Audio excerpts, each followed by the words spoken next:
Hooray! Ma'am, kung sino ka man, salute you po!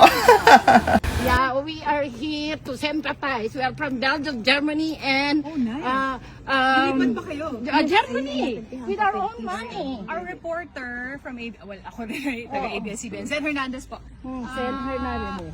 She's also reporting, taga dito I'm sa an Netherlands. ex-mayor of Kabakan. Talaga? I'm a two-termer. Baka pwede My kayong tumayo sa husband likod is niya. also a mayor. hindi. And Gagamitin niyo lang kami eh. Bakit Against naman? kayo kay Duterte, di ba? Oo. Against kayo. Si Cesar Yes. Warren, she tried to check the health of our president. He's an 80 years old by March 28.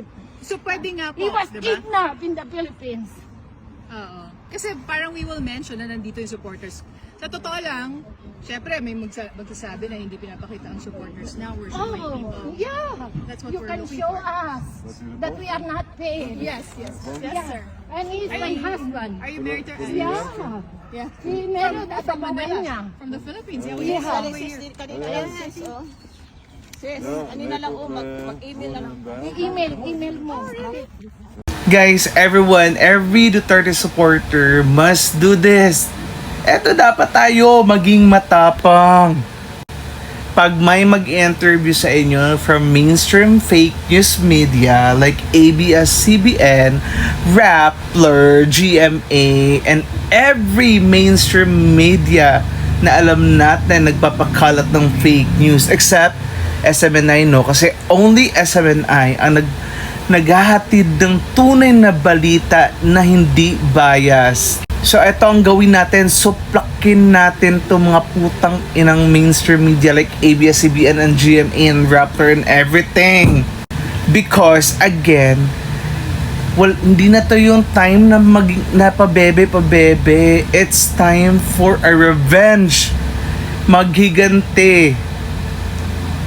Remember guys, do not let go of your anger.